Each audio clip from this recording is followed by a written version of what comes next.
Alors,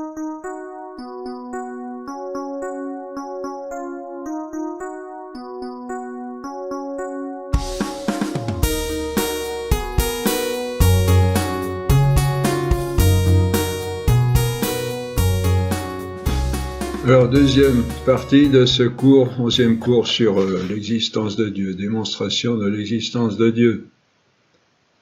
Alors, on a vu que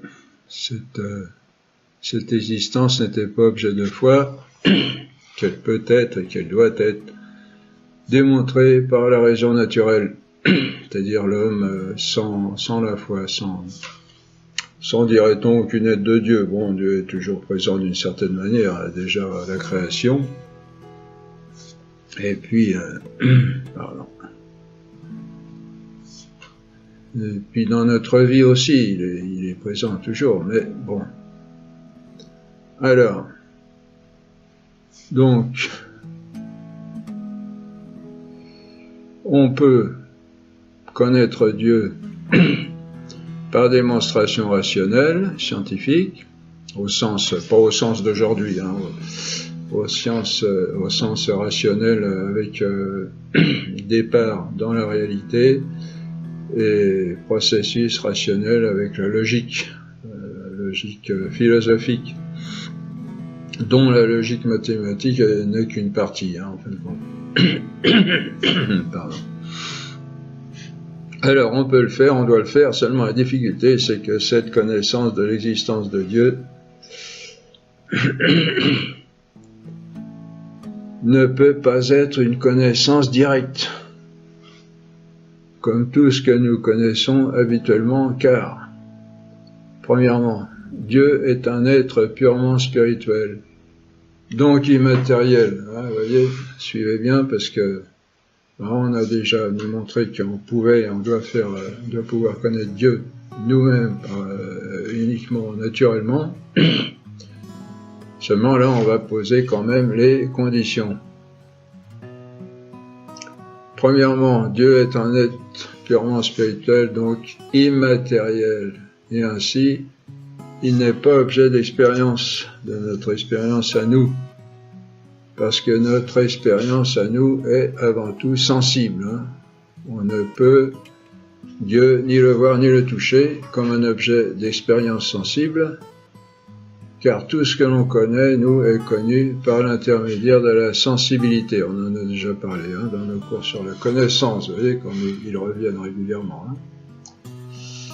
Et il nous faudra donc passer par cette sensibilité pour connaître Dieu. Car on ne peut rien connaître naturellement, c'est-à-dire avec notre nature, qui ne vienne d'abord de l'expérience. Hein? Il n'y a pas de connaissance directe humaine en dehors de la connaissance sensible, en premier. Hein? Alors on peut en avoir, on l'a déjà signalé, on peut avoir des révélations de Dieu, on peut avoir des... Mais, naturellement parlant, on n'aura pas vraiment la certitude avec ces choses-là. Bon, il y a des certitudes surnaturelles, etc. Mais, je veux dire, naturellement, on n'a pas d'autre point d'appui, départ de notre connaissance qu'à partir de la sensibilité, à partir du monde corporel et à partir des sens. Hein? Donc, la connaissance de la démonstration et la connaissance de l'existence de Dieu sera donc une connaissance indirecte. Et ça ne veut pas dire qu'elle n'aura moins de valeur, mais ça veut dire qu'elle n'est pas directe comme je vois cette montagne avec les yeux, là, bon, je vois avec la vue. J'ai une connaissance directe de cette montagne, hein, il n'y a pas d'intermédiaire. Bon, il y a l'intermédiaire de la lumière, etc., mais je veux dire, du point de vue de la connaissance elle-même, il n'y a pas d'intermédiaire, dans le sens où il faudrait passer par une autre connaissance pour arriver à cette montagne, avec la vue, avec les sens en général. Et alors que là, donc, ce sera une connaissance indirecte. Et cette connaissance indirecte se fera en réfléchissant sur ce que nous connaissons naturellement, directement. Voyez ? À partir de ce qu'on connaît naturellement. Deuxièmement, deuxième difficulté, Dieu est un être infini et parfait, et par conséquent inconcevable pour notre intelligence. Il la dépasse infiniment. Il demeure et il demeurera de toute façon toujours, même quand on sera au paradis, si on y va, il demeurera toujours, il demeure un mystère pour notre connaissance. Du fait que Dieu est infini. Alors il est vrai que notre intelligence est faite pour l'être, on l'a dit, et l'être qui a une dimension infinie. Mais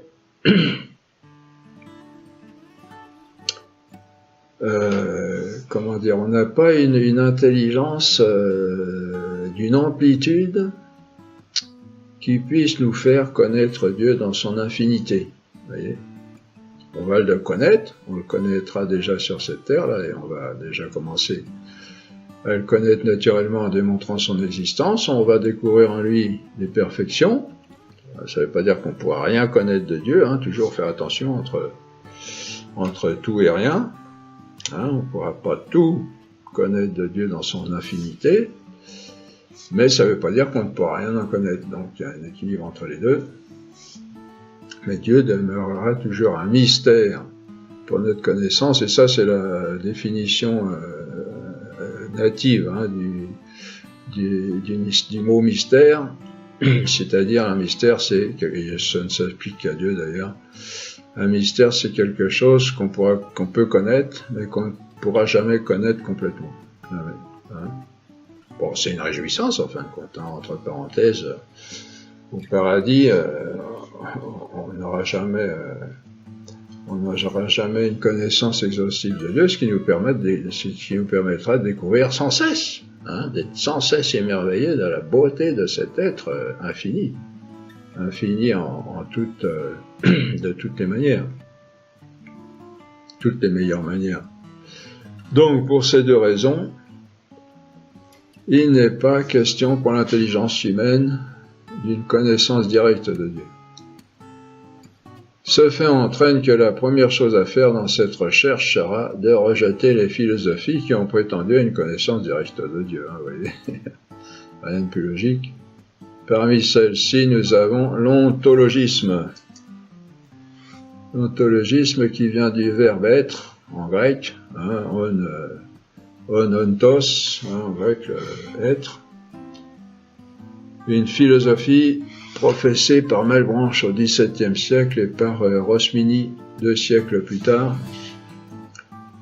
Philosophie qui prétend que Dieu serait l'objet direct et premier de l'intelligence humaine, et que celle-ci, l'intelligence, connaîtrait le reste en connaissant Dieu, puisque tout est créé par Dieu. Vous voyez, on connaîtrait Dieu directement, puis à partir de lui, on connaîtrait tout le reste.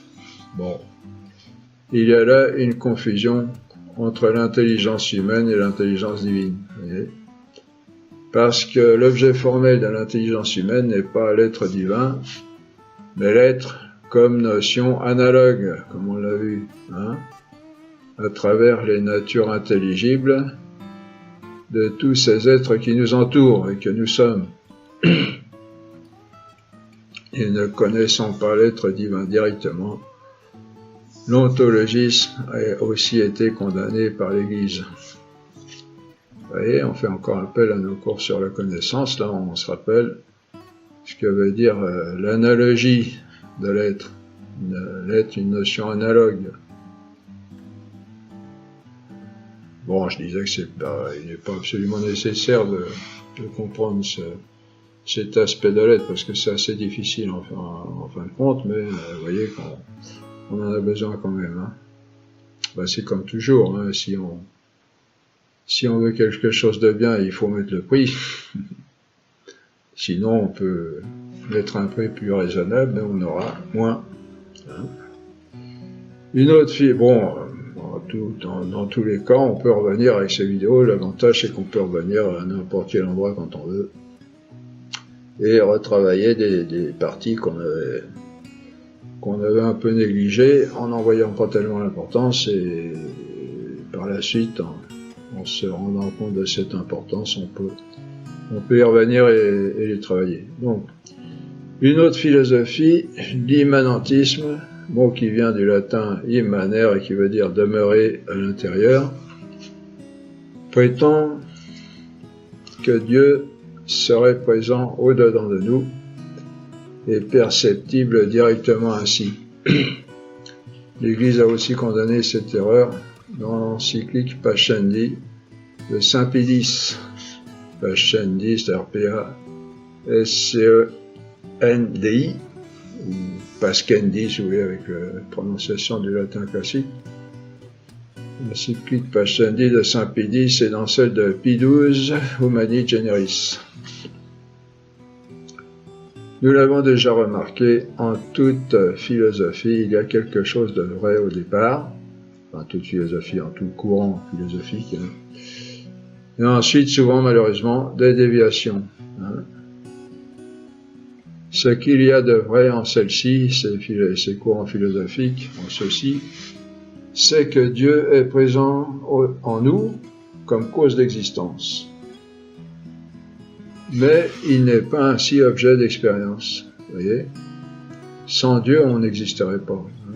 Dieu est source d'existence. L'existence, on ne l'a pas par nous-mêmes, c'est ce qu'on va voir là. Donc elle vient forcément d'un autre, donc forcément de Dieu. Et donc il est d'une certaine façon en nous, comme cause d'existence, comme il est dans le monde entier. Hein. Mais il n'est pas ainsi objet d'expérience. Il n'est pas quelque chose que l'on sent d'une façon ou d'une autre, que l'on percevrait par la sensibilité, sinon tout le monde le connaîtrait clairement, comme on connaît clairement la lune, le soleil, la mer, les hommes, les animaux, les plantes, etc. Hein? Dans ce sens-là qu'on veut dire. Bon, on peut avoir certaines imaginations, certaines bouffées de je sais pas quoi, plus ou moins réelles, hein. De toute façon Dieu peut se manifester comme il veut,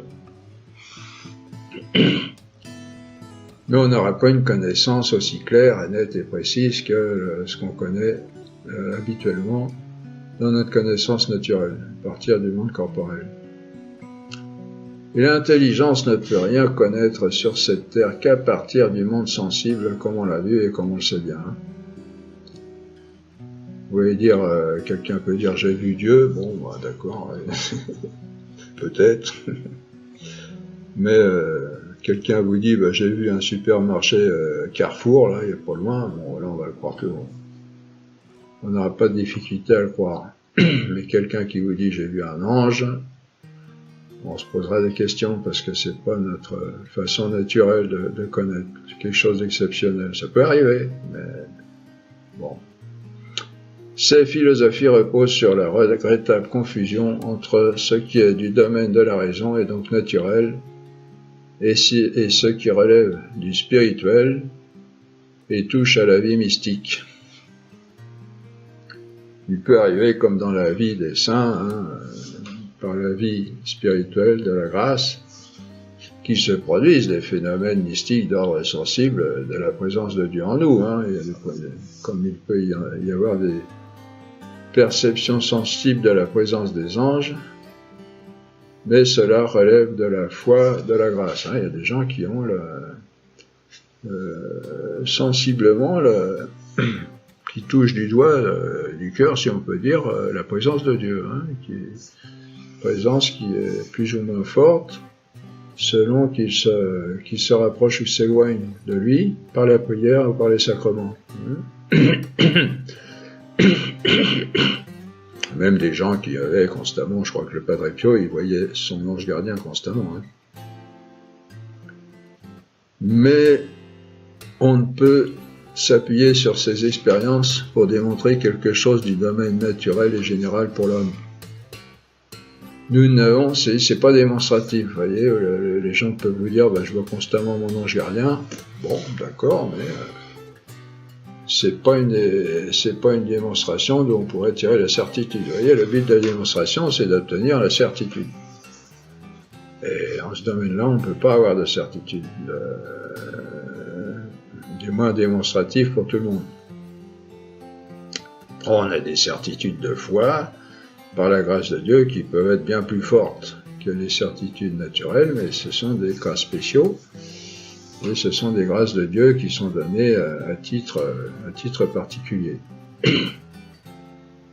Nous n'avons pas d'autre moyen pour connaître avec certitude que le raisonnement de la raison, comme on l'a dit, à partir de l'expérience.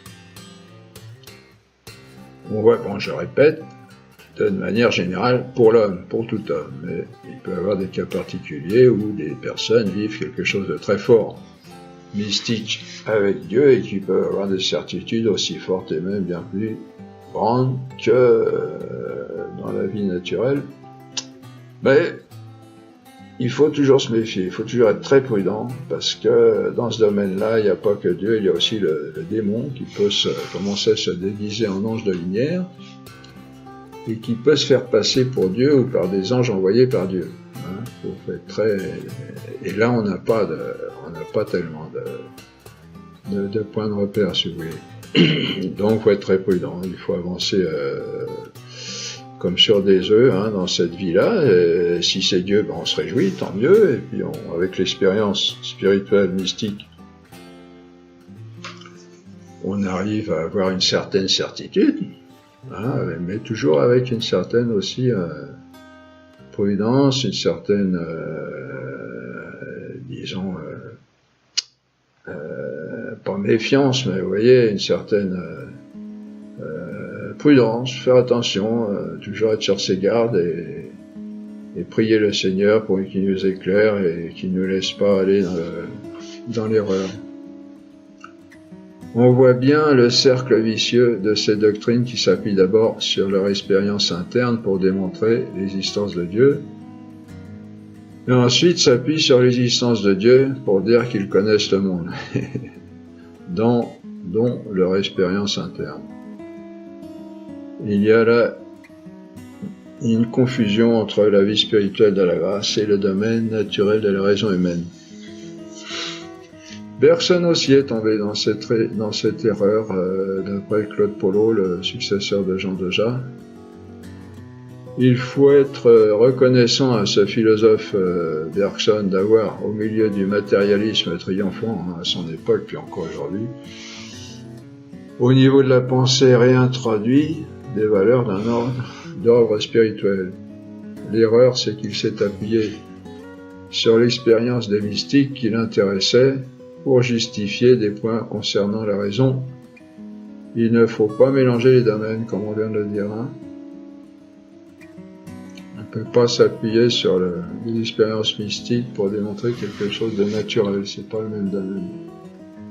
Hein, c'est comme si vous preniez une cuillère en sucre pour tourner la crème d'une pâtisserie. Bon, ben non, il faut que ce soit une cuillère en bois ou en fer, sinon ça marche pas. Bon, je prends un exemple comme ça, vous voyez ce que je veux dire, il faut à chacun son domaine. Hein. De même aussi, si par exemple la science physique voulait démontrer quelque chose dans le domaine biologique, ben, c'est pas son domaine. De même, on ne peut pas se servir d'expériences mystiques pour démontrer quelque chose de naturel, pour avoir une certitude humaine qui n'est que dans l'ordre naturel. Une troisième philosophie qui a prétendu nous démontrer directement l'existence de Dieu est celle de Descartes. On en a déjà parlé un peu. Et d'autres qui l'ont précédé. C'est une autre façon que celle qu'on a déjà vue, laquelle faisait plutôt partie du cercle vicieux, oui, c'est qu'on vient de voir, mais c'est un peu différent. Cette autre façon de démontrer directement l'existence de Dieu prétend en apporter une preuve certaine en partant d'une définition. Voici comment procède cette façon de voir. Dieu ne peut être que parfait. Bon, jusqu'à là, ça va pas trop mal. Or, un être parfait doit forcément avoir l'existence. Sinon, il lui manquerait quelque chose, et quelque chose d'essentiel, bien sûr, et il ne serait pas parfait. Donc, Dieu existe nécessairement. Ah, c'est pas mal, hein, quand vous regardez. Apparemment, c'est clair, net et sans bavure, démonstration parfaite. Vous voyez, toujours comme ce qu'on disait tout à l'heure dans les courants philosophiques, il y a toujours au départ quelque chose d'attirant, quelque chose d'intéressant, de clinquant, vous voyez, ça brille, c'est beau. Hein, je répète, un Dieu ne peut être que parfait. Or, un être parfait, bah, évidemment, il doit avoir l'existence, sinon, apparemment, il lui manquerait quelque chose d'essentiel et il serait pas parfait. Bon, si vous sentez un petit peu qu'il y a quelque chose qui ne va pas. Donc Dieu existe nécessairement d'après cette démonstration, entre guillemets. Mais Descartes n'a rien démontré. Dans l'ordre réel, hein, il est resté au plan logique. Il est resté au plan logique, c'est-à-dire dans le processus interne de la raison. Il est très vrai de dire qu'un être parfait doit nécessairement avoir l'existence. Un être parfait, hein, en général. Il doit nécessairement avoir l'existence. Mais cela n'entraîne pas qu'un tel être existe effectivement. Vous voyez, hein? La transposition entre l'ordre logique et l'ordre réel ne se fait pas forcément, hein, dans l'ordre logique. Un être, n'importe lequel, qui est parfait, qui a toutes les perfections, il doit avoir l'existence, parce que l'existence est la perfection des perfections. Hein. C'est la caractéristique de l'être, précisément. Hein. Mais on ne peut pas en déduire que cet être-là existe effectivement avec l'existence. Vous voyez ? Ce qui le prouve, c'est que, à supposer que cet être parfait n'existe pas, hein, supposer que Dieu n'existe pas, le raisonnement serait tout aussi valable. C'est-à-dire que s'il y avait un être parfait, bon, n'importe lequel, s'il existait effectivement, hein, on est dans le domaine de la supposition, il devrait nécessairement exister. Cela prouve que ce raisonnement n'implique pas nécessairement l'existence de Dieu, puisqu'il est tout aussi valable qu'il reste le même si par supposition l'être en question n'existait pas. La démonstration est seulement logique, c'est-à-dire dans l'esprit, et n'implique pas l'existence effective de Dieu dans le réel.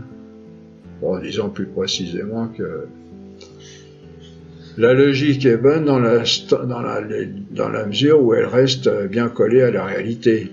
Hein. Là on part d'une supposition, bon, dans une supposition, la logique est valable aussi, mais une supposition n'entraîne pas l'affirmation catégorique. Voyez ? Malheureusement, toute la philosophie moderne, et de Kant à Sartre, hein, quand elle prétend s'attaquer aux preuves de l'existence de Dieu, s'attaque en fait à cette pauvre et fausse preuve de Descartes, alors que 4 siècles avant Descartes, saint Thomas d'Aquin avait déjà montré la fausseté de cette preuve qui venait de saint Anselme, bon, le grand saint Anselme, qui a fait cette erreur aussi. Il est évidemment beaucoup plus facile de s'attaquer à une fausse preuve qu'aux démonstrations de saint Thomas. Hein. Hein, vous voyez, de Kant à Sartre, ils ont voulu, alors dans l'opinion, ils ont réussi hein, à renverser la démonstration de l'existence de Dieu, et qui en fait n'était pas une démonstration, c'était une fausse démonstration. Donc ils ont eu d'autant plus de facilité à la renverser. Malheureusement, on en est là aujourd'hui. Hein. On ramasse les morceaux. Hein. Comme toujours, il y a quelque chose de vrai dans ces erreurs. Dieu existe et il est effectivement un être parfait, mais on ne peut pas démontrer cela directement. Nous ne pouvons avoir qu'une preuve indirecte de l'existence de Dieu. Il ne faudrait toutefois pas entendre par preuve indirecte une preuve de mauvaise qualité, hein, comme on le disait. Une preuve indirecte peut être aussi certaine qu'une preuve directe, on va le voir. Par exemple, je vois des traces de pas dans la neige. Je peux conclure avec certitude que quelqu'un est passé par là. Ce n'est pas une preuve directe, parce que je n'ai pas vu la personne de mes yeux, mais c'est une preuve aussi certaine, bien qu'elle soit indirecte. Bon, on suppose que c'est vraiment une personne qui est passée, parce qu'on peut dire aussi, c'est peut-être quelqu'un qui a imprimer des chaussures sans passer, enfin, etc. quoi. Mais bon, on peut trouver d'autres exemples plus disons, plus directs, peut-être.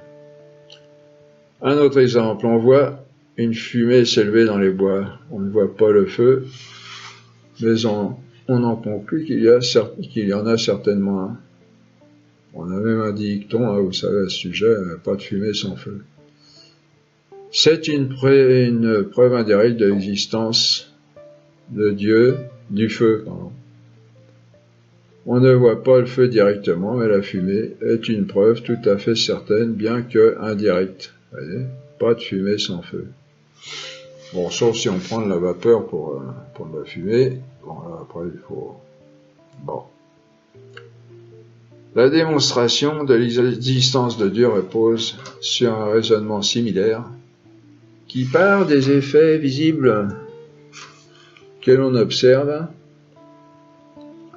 pour aller à la cause invisible de ces effets visibles. Vous voyez, on va dire, c'est pas difficile en fin de compte.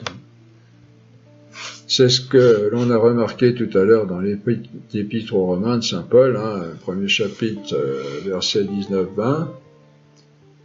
Car ce qui se peut connaître de Dieu est manifeste parmi eux. Dieu le leur a manifesté. En effet, hein, je cite toujours saint Paul, hein, ces perfections invisibles, son éternelle puissance à Dieu et sa divinité sont, depuis la création du monde, rendues visibles à l'intelligence par le moyen de ses œuvres. Fin de citation. De même, le Concile du Vatican I. L'existence peut être connue sans la foi par le moyen naturel du raisonnement, comme une cause est connue par ses effets. Oui. Un autre signe où vous êtes tout seul dans une pièce ou dans une rue, vous entendez un bruit, bon, forcément il y a quelque chose qui a provoqué ce bruit. Hein. Vous voyez, le bruit est signe d'une présence ou de quelque chose qui se produit quelque part. On va donc utiliser un raisonnement par causalité, en rappelant que la causalité en métaphysique concerne la dépendance dans l'être. Dépendance dans l'être. On dit que A est cause de B, si l'être de B dépend de l'être de A. Vous voyez, la causalité. Nous allons fonder ce raisonnement par causalité sur un principe dont nous avons déjà fait connaissance, le principe de raison d'être. Tout ce qui n'est pas par soi est par autre chose. Hein? C'est tout bête, hein? Tout ce qui n'est pas par soi est par autre chose. Principe de raison d'être. En effet, si une chose n'existe ni par elle-même, ni par autre chose, elle ne peut pas exister. Hein, vous comprenez? On coince un petit peu la vérité, on cerne la vérité dans une, comment on appelle ça déjà? C'est pas une dualité, il y a un mot comme ça pour philosophie. Je n'ai pas l'esprit là, présentement. Mais bon, vous voyez tout de suite, hein, si une chose n'existe ni par elle-même ni par autre chose, il n'y a pas de troisième solution, elle ne peut pas exister. Hein.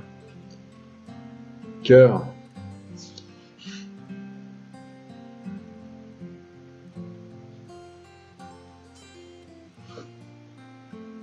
oui, voilà. Car en dehors de soi et du reste, il ne reste rien. Hein? En dehors de soi et du reste, qu'est-ce qui reste? Rien. Hein.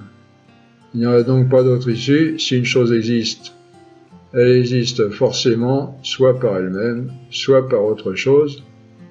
Sinon, elle n'existe pas. Vous voyez où on va arriver, là? On en vient. Ce principe de raison d'être est utilisé dans tous les raisonnements par causalité, comme dans notre exemple de la neige. On sait que la neige n'a pas ses traces de pas par elle-même. C'est évident, mais c'est en même temps très profond ce que je vous dis là.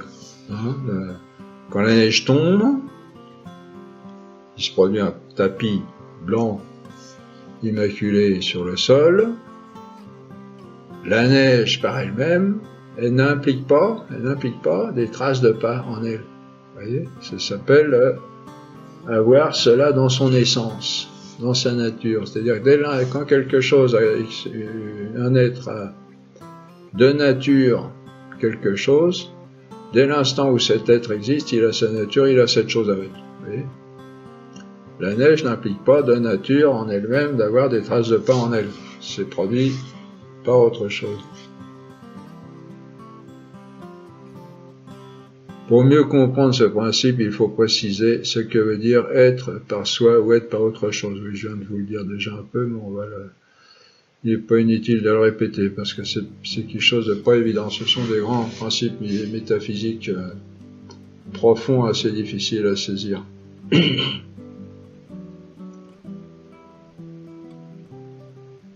La neige n'a pas par soi les traces de pas. Que veut dire avoir quelque chose par soi? Ça veut dire l'avoir par nature, vous voyez ce qu'on disait. C'est-à-dire que dès qu'un être a sa nature, il a forcément cette chose avec. Dans notre exemple, la neige a par elle-même la couleur blanche, parce que ça fait partie de sa nature. Mais elle n'a pas des traces de pas en elle, par soi, parce qu'elle ne les a pas par nature. Sa nature ne comporte pas ces traces de pas. Vous voyez, dès l'instant où on a la neige, on a la couleur blanche. Ça fait partie de sa nature. On n'a jamais vu de la neige noire ou rose ou bleue par elle-même. On reprend notre raisonnement avec le principe de raison d'être. On remarque des traces de pas dans la neige. Or, la neige ne les a pas par soi, c'est-à-dire dans sa nature, donc elle les a par un autre. Donc un autre être est cause de ces traces de pas. Vous voyez, ça c'est pour vous montrer le raisonnement qu'on va employer pour démontrer l'existence de Dieu.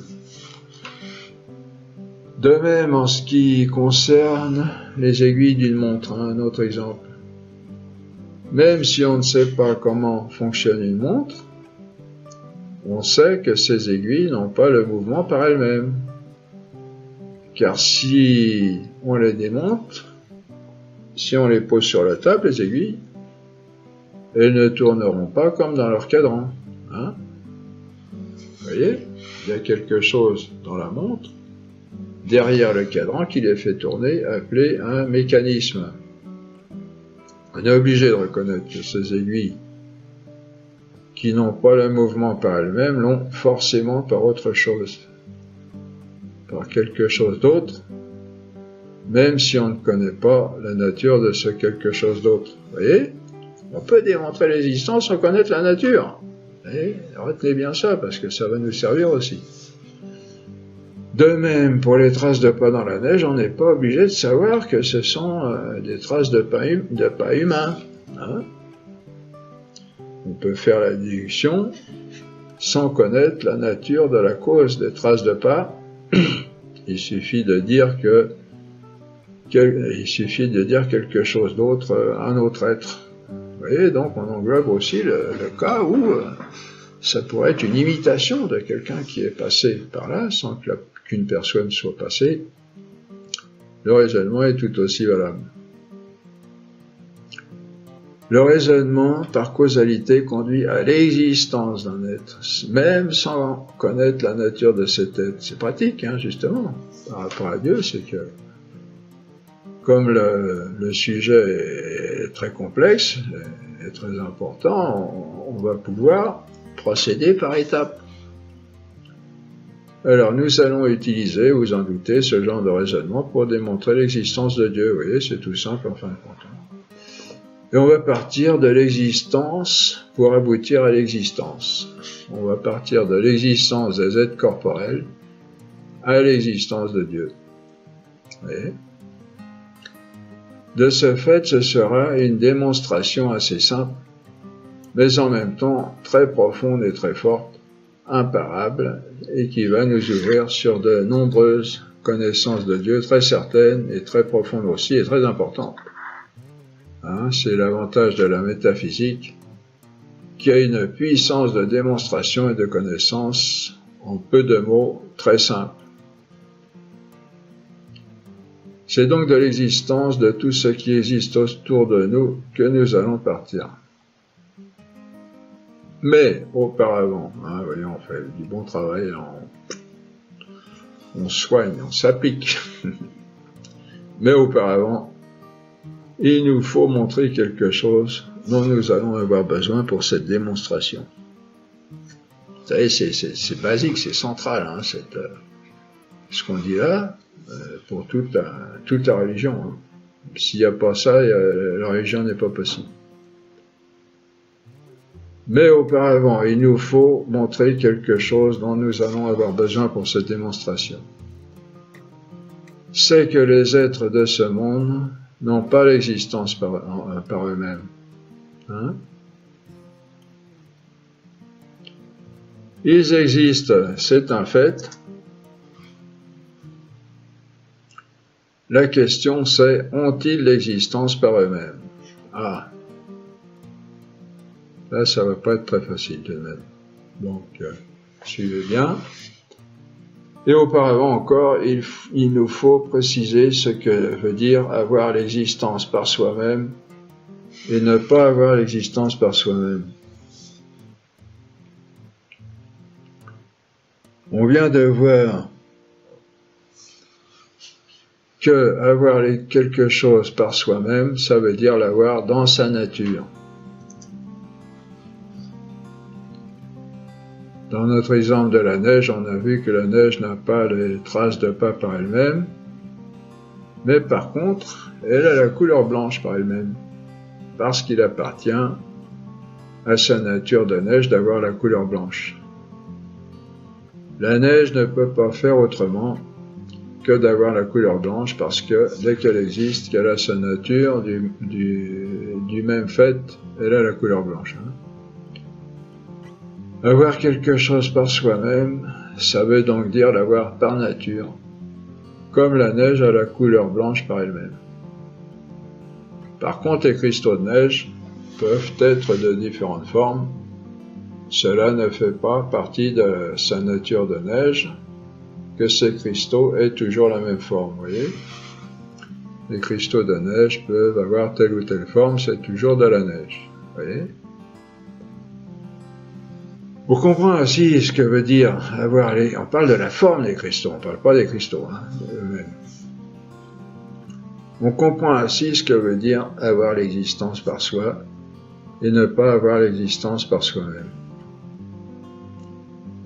Ça veut dire l'avoir en sa nature ou ne pas l'avoir en sa nature. Vous voyez? Ah, si vous commencez à voir, là, si vous avez un être qui aura l'existence par lui-même, peu importe pour l'instant de savoir si cet être existe ou non, je répète, un être qui aurait l'existence par lui-même, c'est un être qui aurait l'existence dans sa nature. Et un tel être aurait forcément l'existence. Hein. Il ne pourrait pas ne pas l'avoir. Il ne pourrait pas ne pas l'avoir. Parce que ça ferait partie de sa nature de l'avoir. S'il existait pour l'instant, hein, on ne sait pas, hein, on suppose, si un tel être existait, voilà. N'importe quel autre être, comme un homme, tant qu'il existe, ne peut pas perdre sa nature. Car perdre sa nature équivaudrait à perdre ce qu'il est, et donc n'existerait plus. Hein. Si un homme perd sa nature d'homme, il n'est plus homme, donc il n'est plus. Hein. Bon, c'est pas facile ce que je vous dis là, on en a déjà parlé. Mais c'est ça. Mais un tel être peut ne plus exister parce que l'existence est distincte de sa nature, on l'a vu ça. Hein. Et donc l'existence peut se séparer de sa nature Et si l'existence se sépare de sa nature la perd, cette existence, et donc sa nature périt, et lui avec, parce qu'il n'est plus ce qu'il est, n'ayant plus ce qui fait qu'il est, ce qu'il est, c'est-à-dire sa nature. Et s'il n'est plus ce qu'il est, il n'existe plus. Vous voyez ? C'est un être qui n'a pas l'existence par soi, c'est-à-dire qui ne l'a pas incluse dans sa nature. Mais si un être a l'existence incluse dans sa nature, c'est-à-dire s'il a l'existence par soi, il ne peut pas la perdre, hein, parce que s'il existe, il a sa nature, et s'il a sa nature, il a en même temps l'existence qui est incluse dedans. Et donc, tant qu'il a sa nature, il a l'existence. Et comme l'existence est inséparable de sa nature, tant qu'il existe, tant qu'il est ce qu'il est, il ne peut pas perdre l'existence. Ah bon, on explique bien là. Et donc, il existe forcément toujours. Et il existe forcément toujours. Parce que c'est dans sa nature d'avoir l'existence. Là, on est encore dans le domaine de la supposition. Hein.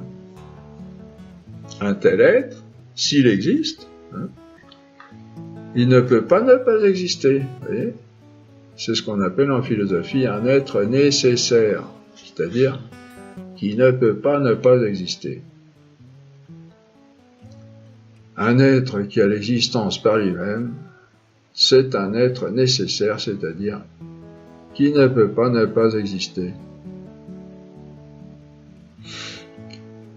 Et un être qui n'a pas l'existence par lui-même, c'est un être qui peut ne pas exister.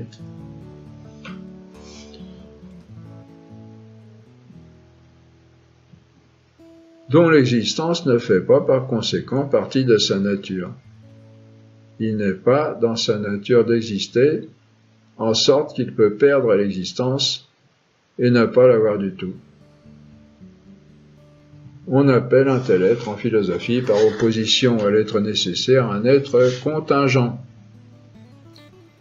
Un être contingent est un être qui peut ne pas exister, qui n'a pas l'existence par lui-même, dont l'existence ne fait pas partie de sa nature. Hein, c'est bien expliqué là, je pense. Hein.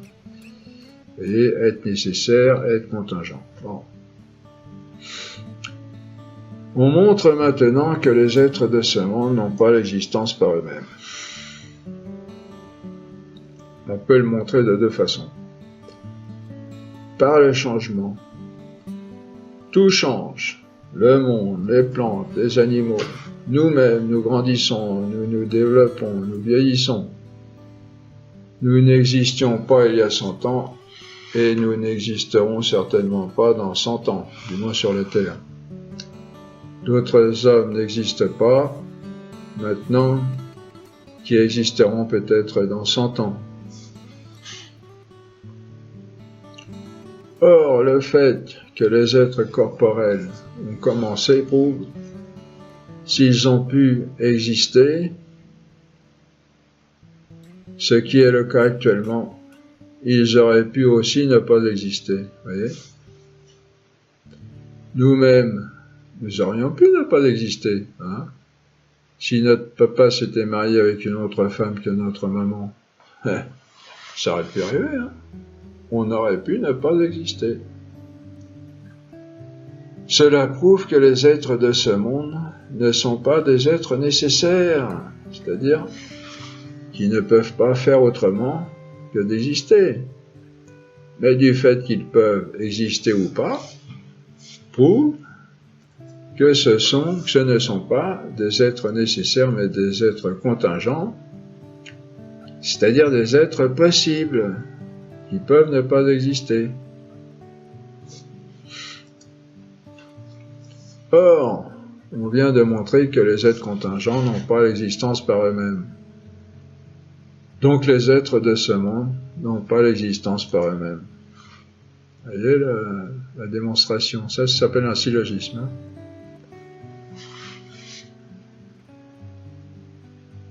Deuxième façon de montrer que les êtres de ce monde n'ont pas l'existence par eux-mêmes. On a vu dans nos premiers cours que l'existence en elle-même n'impliquait aucune limite. Ce qui limite l'existence, c'est l'essence, la nature, qui fait que tel être a telle forme d'existence, tel autre être, telle autre forme d'existence, etc. Le lapin a la possibilité de courir par bonds dans les champs, mais pas de voler. L'oiseau a la possibilité de voler, mais pas de mordre comme le lion. L'homme a le pouvoir de saisir l'être, mais seulement par morceaux, pas en entier. Son intelligence est limitée à une certaine ampleur, on l'a vu aussi ça, etc. Chaque être de ce monde a une forme d'existence particulière, limitée, imparfaite, au sens métaphysique. Chacun n'a pas l'existence en elle-même, avec toutes ses formes possibles, de façon illimitée et parfaite. Bon, n'imaginez pas comment ça pourrait se produire, ça. On n'est pas du domaine, je rappelle que le processus qu'on emploie ici n'est pas du tout la métaphysique ne peut pas être du domaine imaginaire puisqu'elle fait abstraction de tout ce qui constitue l'imaginaire. La métaphysique est uniquement au niveau purement rationnel. C'est pour ça que c'est pas facile dessus. Il faut faire abstraction de tout ce qui est image, exemple, etc. pour l'instant. Donc, chaque être de ce monde a une forme d'existence particulière, limitée, imparfaite. Chacun n'a pas l'existence en elle-même, avec toutes ses formes possibles, de façon illimitée et parfaite. Chaque être a une existence, mais pas l'existence. Or, si les êtres de ce monde avaient l'existence par eux-mêmes, ils l'auraient de façon illimitée, puisqu'ils en seraient la source. Ils n'auraient pas seulement une certaine forme d'existence. Par conséquent, les êtres de ce monde, ayant l'existence de façon limitée, ne l'ont pas par eux-mêmes. Voyez ? Bon, vous avez aussi un exemple tout simple, c'est que si vous avez l'existence par vous-même, vous êtes source de l'existence. Et vous pouvez vous la donner comme vous voulez. La donner, la distribuer, et vous-même, vous l'avez sans limite. Or, l'homme n'a pas l'existence par lui-même, parce qu'au moment de la mort, il verrait bien souvent continuer de vivre, et il ne le peut pas, et l'existence lui échappe des mains. Il n'est pas maître de l'existence, et donc ça prouve qu'il ne l'a pas par lui-même. Bon, c'est un autre exemple un peu plus imagé. Vient maintenant la démonstration de l'existence de Dieu.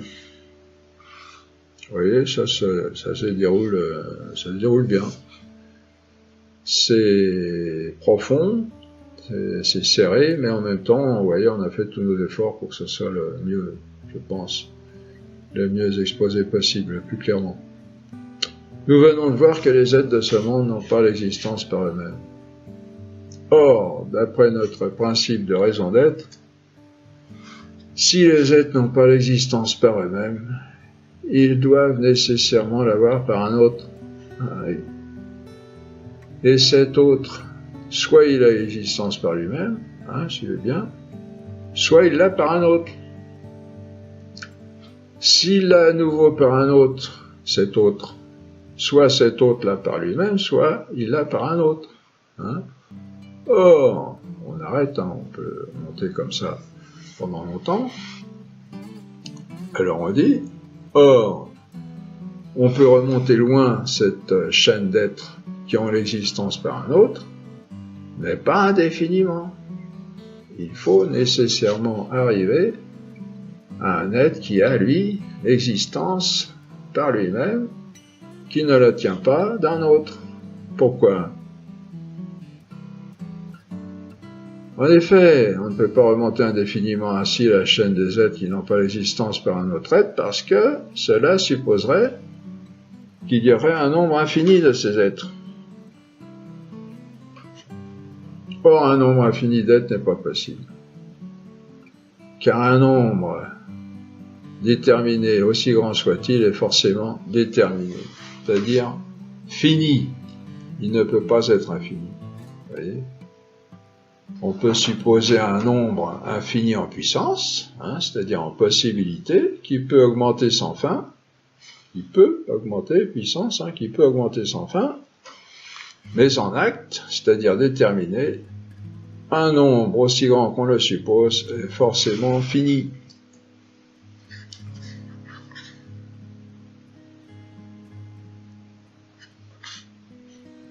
Donc, on ne peut remonter indéfiniment la chaîne des êtres qui ont l'existence par un autre être. Ce nombre est nécessairement déterminé, fini. Il faut nécessairement arriver à un être qui, lui, n'a pas l'existence par un autre. Vous voyez ? On ne peut pas remonter indéfiniment. Pour qu'il y ait des suivants, il faut qu'il y ait un premier. On dit ça, on dit comme ça aussi autrement.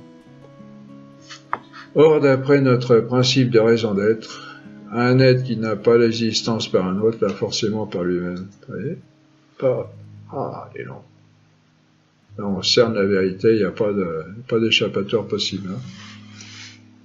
Il y a donc nécessairement, à l'origine de tous les êtres de ce monde, un être qui n'a pas l'existence par un autre être, mais qui l'a par lui-même. Et cet être est ce qu'on appelle Dieu. Voilà.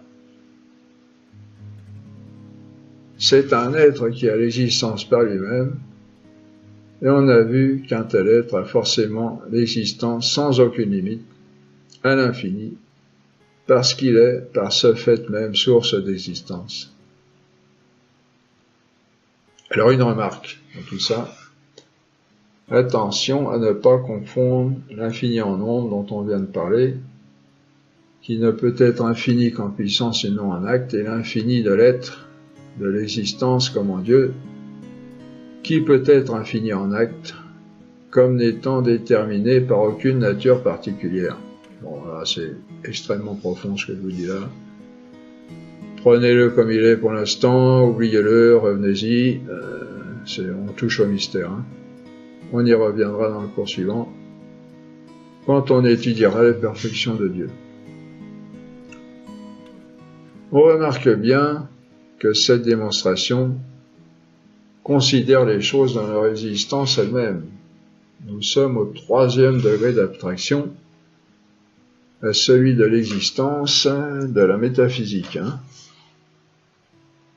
comme on l'a dit tout à l'heure. On se rappelle les degrés d'abstraction, le premier physique qui atteint le sensible universel, c'est-à-dire au lieu de considérer ce meuble aussi particulier ou je sais pas moi, cette planète-là particulière, on considère le meuble en général de façon universelle et une planète de façon universelle. Le 2e degré d'abstraction mathématique concerne la quantité. On ne conserve que la quantité, on fait abstraction de tout ce qui est sensible. Et le 3e degré d'abstraction métaphysique qui ne considère plus que l'être en tant qu'être, c'est-à-dire ce qui existe. Pardon. Cette démonstration de l'existence de Dieu ne peut pas se faire au 1er degré. Vous voyez, là on va préciser que les physiciens, les scientifiques comme on l'entend aujourd'hui, ils ne peuvent pas parler de Dieu avec leur science. Ni par les mathématiques. Alors, on précise là, cette démonstration de l'existence de Dieu ne peut pas se faire au 1er degré parce que Dieu n'est pas un être sensible, perçu par la sensibilité, vous voyez. Son existence ne peut donc pas être la conclusion d'un raisonnement de science expérimentale de physique. On ne peut pas mesurer la longueur de Dieu, sa largeur, son poids, calculer son mouvement, en faire une partie du cosmos à partir du Big Bang. Vous voyez ? On insiste là-dessus parce qu'on rencontre toutes sortes d'aberrations de ce genre. Hein. On se souvient de la phrase de Gagarine revenant du premier vol dans l'espace. « Je n'ai pas vu Dieu ». Oui, bah, bien sûr. Bon, je sais pas si... Qu'est-ce qu'il entendait par là, s'il prenait la chose au sens propre ou au sens figuré. Bon, mais... Vous voyez ? L'existence de Dieu ne va pas apparaître non plus, comme on le disait, au bout d'un raisonnement mathématique, d'une équation, parce que l'objet mathématique est également tiré de la réalité sensible, et Dieu n'est pas sensible, c'est-à-dire au sens d'objet sensible, ni donc quantifiable au sens mathématique. Vous voyez ? L'existence de Dieu ne peut apparaître qu'avec un raisonnement métaphysique, parce que la science de l'existence, c'est la science de l'être comme tel, et cela est l'objet de la métaphysique, et se situe au 3e degré d'abstraction. Les autres sciences ne vont pas aussi loin. Est-il difficile de comprendre un tel raisonnement? Il ne semble pas, bon, ça vous répondre, mais il ne semble pas à partir du moment où le bon sens n'a pas été déformé par de fausses philosophies. En principe, il est accessible à tout le monde. Hein, bon, faut déjà avoir un certain degré d'intelligence, mais vous voyez, c'est quand même, je pense, compréhensible. Voilà, enfin, nous, en tout cas, de notre côté, on a tout fait pour que ce soit compréhensible pour tout homme qui s'intéresse à ce genre de questions, et c'est bien de s'y intéresser parce que, comme on le dit, tout est là, hein, tout le passage entre le naturel et le surnaturel se fait de la meilleure manière par là. Et on se doute pas de la quantité d'avantages qu'on peut tirer dans notre vie de cette formation. Voilà, la deuxième partie de ce cours est finie. À bientôt pour la troisième partie.